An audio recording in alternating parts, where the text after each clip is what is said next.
everyone, it's Julia.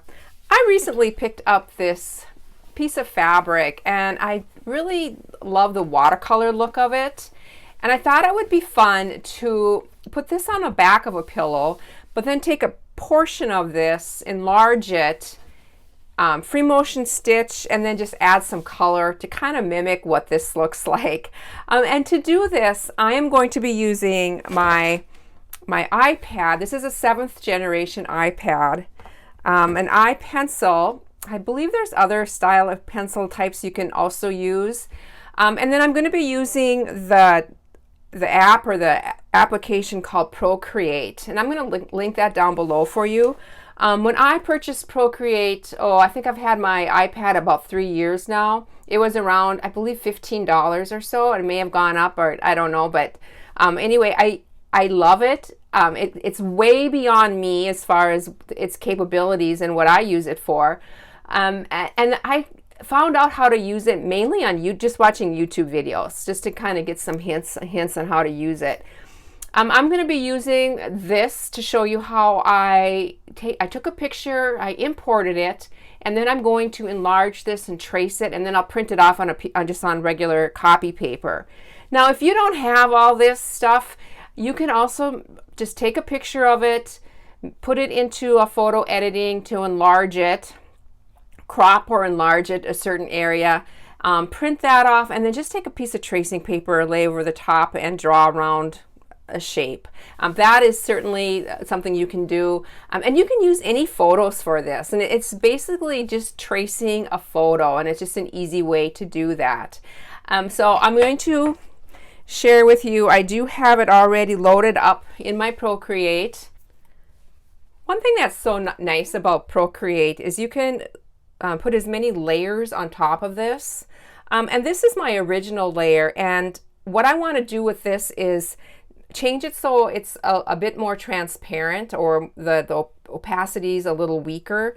And so to do that, I just push on this particular layer, and then you'll see this guide up and on top, and I can just push that over so I can barely see it. And then I can add another layer, and that's the layer now that I can draw on. I can still see this one underneath, but I'll be able to see my markings a little bit better. And so I'm just going to enlarge this. I can enlarge it as big as I want, and then just going to be drawing around these. Now that is a little bit too big, and so I'm going to erase that, and I'm going to just move this down. I'll probably change my pencil to let's see, probably just to more of a single line pencil. And then I'm going to go back and just continue. Yeah, I like that better. Drawing my little shape.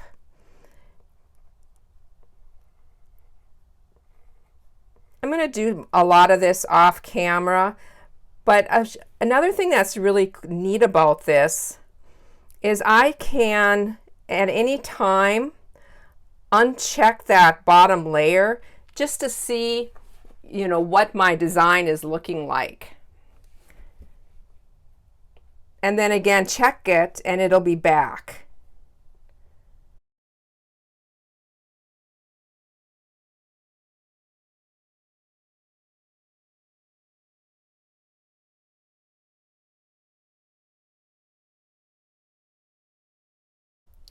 Another nice feature about this is it does have like an eraser, which I tend to have to use quite a bit because I just get off or whatever, and you can just push it and then you can just erase whatever line that you may kind of messed up on, and then go back to your pencil and then just continue on.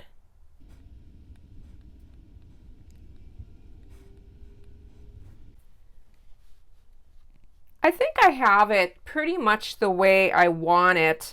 But I am going to get rid of that bottom layer just by unchecking it, just to see. I just took a portion of this photo, and then when I'm looking at this, I don't think I like this line and then this bottom flower. I'm going to just take that out of there and just see. Again, this is an easy way just to erase it. And then I can see if I want to add it back in. Just going to increase my eraser just a little bit bigger. It just seemed like this couple of these lines just were going nowhere. And this one here as well.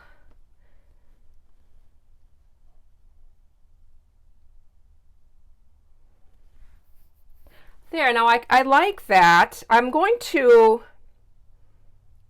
enlarge it. This is an 8.5 by 11 size sheet of paper. So if I print it just like this, it's going to be this big. And I want it a little bit bigger. And that's easy to do just by, it's almost like enlarging it like you would in a photo editing. It just kind of brings up a box, and then I can just enlarge this and move it over so it's more in the center of my paper, and just make it a little bit bigger.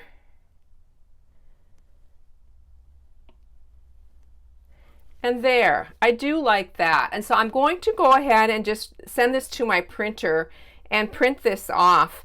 My plan is to just take a regular piece of a heavyweight canvas and do free motion stitching and stitch these lines on, and I'll show you what I'm talking about, but then add some color to it using my Inktense pencils. And so that's the plan. I'm going to print this off and I'll be back. I do have my piece all printed off, and I cut my canvas at a 14" by 14". Just thought that it worked well for that. It's centered nice on that size. Now this is 100% cotton canvas, and it's a 10 ounce, so it's quite heavy. And then I also cut the backing. I'm going to use this print for the backing. That I can put aside for now, and I'm just going to work on the front. Now to get this design onto this is too heavy to take to like a light source or a light box or even a window to trace. I just can't see through it. You know, sometimes if you're just using a lighter weight muslin, you can easily just trace it, but I can't on this. And so my next favorite thing to use is this. It's a solvay. It's like a water soluble stabilizer, and it just comes on this roll, and it's clear. So I can just lay this on here, and I am going to trace this onto my solvay. And I'm just using a pen. This is the Uniball pen. These I find just work the best to trace. Sometimes ballpoint pens don't work well on this solvay. But again, I'm just going to go and I'm going to just do some more tracing. And I'm just going to trace this design onto this, and then I'll be back. I do have everything outlined onto my water soluble stabilizer, and I'm going to just see how I want this on here. I'm going to offset it. I'm not going to have these stems going straight up and down. I think I'm going to just put it at a slight angle. And then I'm going to add some pins to this. I'm going to be taking this to my sewing machine, and I'm going to free motion stitch everything. I'm going to use an all-purpose black thread. If you take a look at my original fabric, it is outlined in black. So I'm going to mimic that. Now I'm going to be not perfect on this because there's a lot going on. So I know I'm going to get off in certain places. I'm not going to be too concerned about it. I'm just going to do my best, and I'm going to be putting quite a few pins in this just to keep it into place, and then once I start sewing, I'll just be able to remove these as I go. So I'm going to set up on my sewing machine and see you there. I do have my feed dogs dropped, and I have that black multi-purpose thread on, or all-purpose thread. I do have a bobbin thread in my bobbin, which is a little bit of a lighter weight thread. And I'm just outlining this design, just going right over the top of this water soluble stabilizer, and then removing my pins as I need to. On some of these areas I do backtrack, but most of my design, like here I'm backtracking, I will just do the single, just the single line.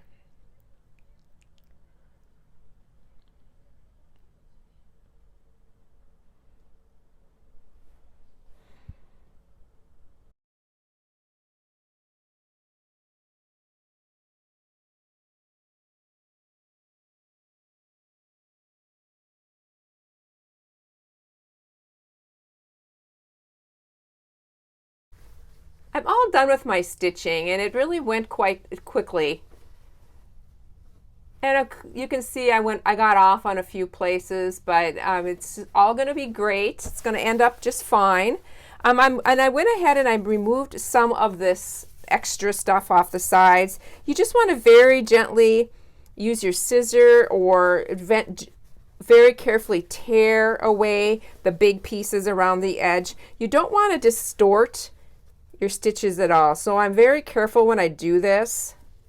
And now you're going to see a lot of it that's not going to come off. So that's where this little paper towel is going to come in handy. I just have a couple layers of a paper towel here. And I'm going to spray this with water and then lay this on top. And it's going to just come off on the paper towel, all that extra. It's just going to take a few times because there's quite a bit of that stabilizer on there. But the stabilizer does, you know, it is water soluble, so it is going to come up.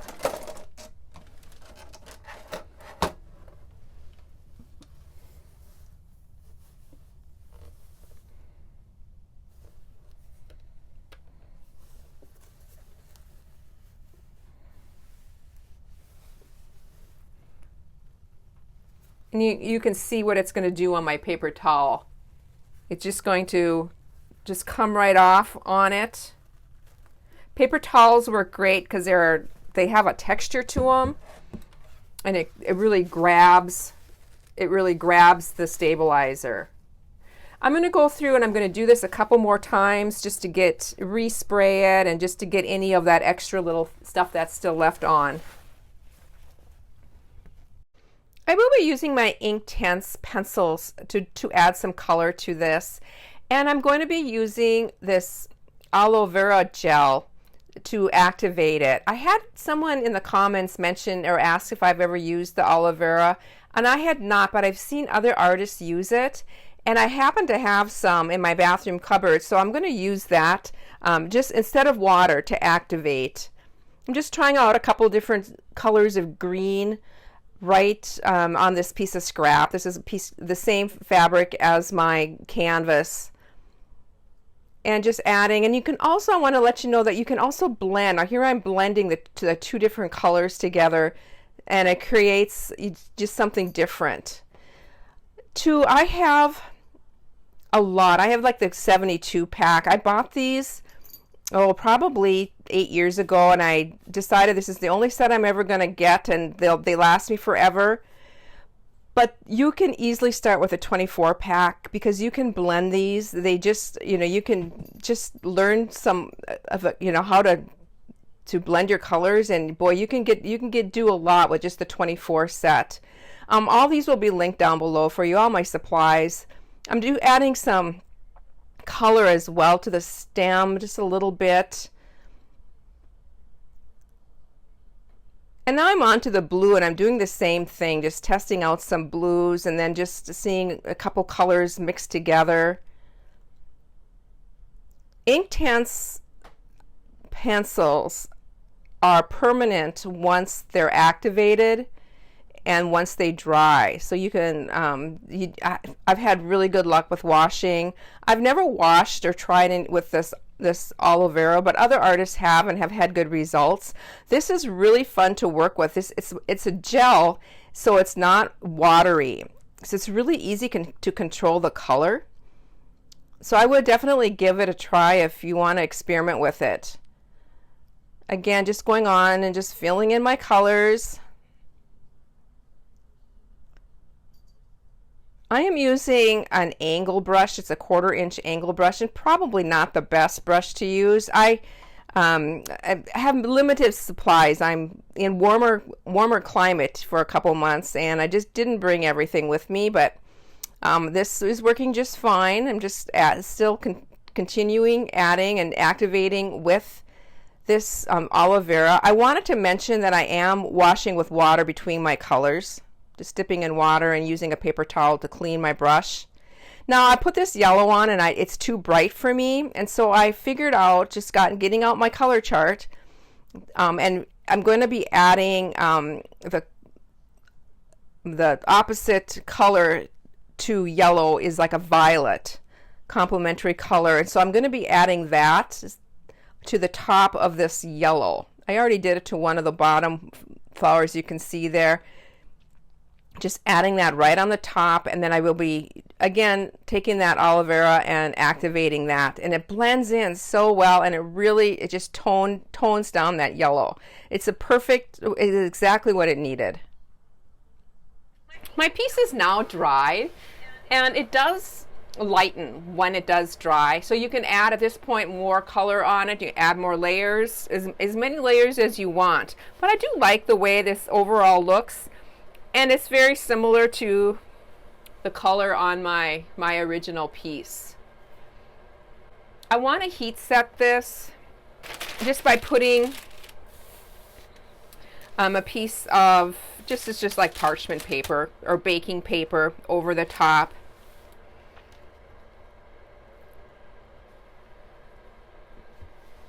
I do want to mention too that using this heavyweight cotton canvas, this is a 10 ounce, is wonderful for doing a lot of stitching like this.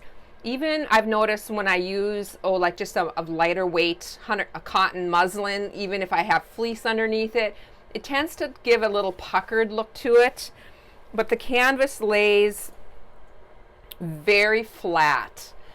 Another thing too that I do use is just like a starch, quilter starch, to prep my surface before I do my stitching. I have noticed too that just is such a wonderful weight and body to it when I do my stitching. I am going to turn this into an easy pillow just by flipping these so the right sides are together. I'm going to put just a faint line here just so I don't forget my opening. I just put an opening at the bottom. I'll put a few pins in this and then stitch it all the way around, and I do go back and forth on my start and finish just to give that a little bit more security. Turn it inside out, press it, stuff it. I'm going to link another video down below on how I finish my pillows and how I close the opening with my sewing machine. And then I'll show you some pictures at the end of the complete pillow. Thanks everybody who's joined me. I hope you enjoyed this. Bye for now.